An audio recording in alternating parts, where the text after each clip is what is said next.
नमस्कार मित्रांनो, मुख्यमंत्री माझी लाडकी बहीण योजनेसाठी आलेले आहेत नवीन 5 अपडेट आणि 3 अशा गोष्टी ज्या केल्या नसतील तर अर्ज मंजूर झाला असतानाही 17 तारखेला येणारे पैसे येणार नाहीत। सर्व काही या व्हिडिओमध्ये सांगणार आहे, त्यानुसार तुम्ही प्रोसेस करा आणि व्हिडिओ शेवटपर्यंत पहा। चॅनलवरती नवीन असाल तर चॅनलला सबस्क्राइब करा, लाईक करा, शेअर करा आणि बेल आयकॉनला प्रेस करा। बघा, 31 ऑगस्ट 2024 शेवटची तारीख असली तरीही त्यानंतर ही योजना चालू राहणार आहे। कोणत्याही कारणास्तव तुम्हाला फॉर्म भरता आला नसेल तर 31 ऑगस्ट नंतर ही फॉर्म भरू शकता। रजिस्ट्रेशन प्रोसेस सुरूच राहणार आहे। हप्त्याचे पैसे ठरल्यानुसार प्रत्येक महिन्याचे 1,500 रुपये महिलांच्या खात्यात जमा होणार आहेत। ज्या महिलाकडे कोणतेही राशन कार्ड नाही, उत्पन्नाचा दाखला सुद्धा नाही, त्यांना उत्पन्नाचा पुरावा म्हणून स्वयं घोषणापत्रक म्हणजे सेल्फ सर्टिफिकेशन देता येणार आहे।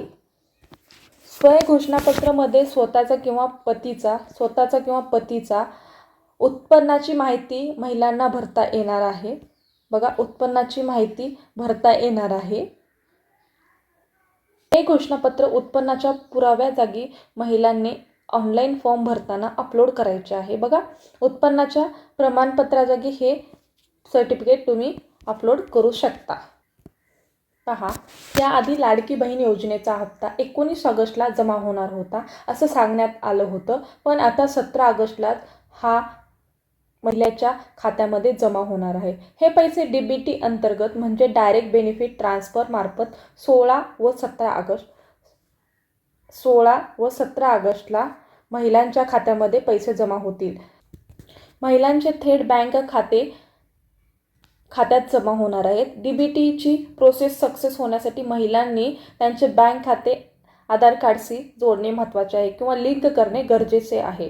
बघा, तुमचं बँक खातं तुमच्या आधार कार्डशी जोडलेलं असणं खूप महत्त्वाचं आहे। मुख्यमंत्री माझी लाडकी बहीण योजनेचा मराठीत अर्ज नामंजूर होणार नाही असे महिला व बाल विकास मंत्री आदिती तटकरे यांनी सांगितलं आहे। बघा, तुम्ही मराठीमधून अर्ज केला असेल तो आता कॅन्सल होणार नाही, तो सुद्धा सक्सेस होणार आहे किंवा तो सुद्धा मंजूर होणार आहे।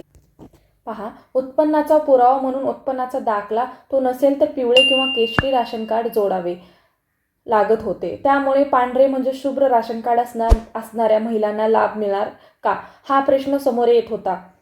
आता त्या प्रश्नाचे उत्तर सुद्धा मिळाले आहे। नवीन सुरू झालेल्या वेबसाईटवर पांढरे किंवा शुभ्र राशन कार्ड पण कुटुंबाचं उत्पन्न 2.5 लाख म्हणजे 2.5 लाखापर्यंत असेल तर तसा दाखला जोडून आता महिलांना मुख्यमंत्री माझी लाडकी बहीण योजनेचा लाभ घेता येणार आहे। बघा, तुमचे जर पहिले पिवळे किंवा केशरी राशन कार्ड होते तर त्यांनाच या योजनेचा फायदा घेता येत होता, पण आता ज्यांचे पिवळे राशन कार्ड आहेत त्यांना सुद्धा या योजनेचा फायदा होणार आहे। मित्रांनो, आतापर्यंत राज्यामध्ये करोडो अर्ज जमा झाले आहेत आणि करोडो अर्ज मंजूर देखील झालेले आहेत, पण आता सूचना देऊनही अनेक महिलांनी आधारसोबत लिंक नसलेल्या बँक अकाउंटची माहिती अर्जामध्ये भरली आहे किंवा अकाउंट नंबर भरलेला आहे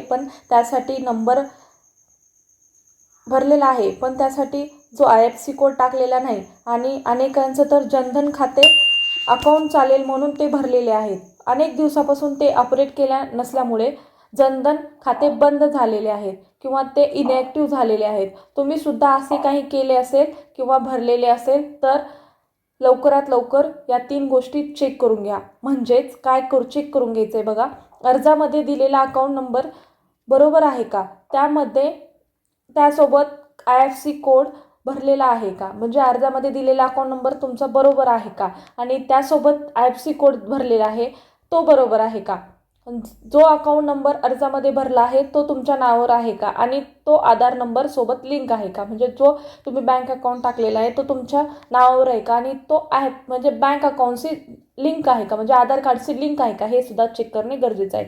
जर तुमचे जनधन खाते असेल आणि त्याची माहिती तुम्ही अर्जामध्ये भरली असेल तर ते जनधन खाते चालू आहे का, कारण ते जर बंद किंवा इनॅक्टिव्ह असेल तर ते 17 तारखेला येणारे पैसे जमा होणार नाहीत। अर्ज मंजूर झाला किंवा अप्रूव्ह झाला तरी या गोष्टी चेक करणे गरजेचं आहे। आजचा व्हिडिओ कसा वाटला कमेंटद्वारे कळवा आणि व्हिडिओला सबस्क्राइब केले नसेल तर सबस्क्राइब करा, बेल आयकॉनला प्रेस करा, कारण नवनवीन व्हिडिओ तुमच्यापर्यंत येत राहील आणि अशा प्रकारचे व्हिडिओ आम्ही घेऊन येत असतो। धन्यवाद।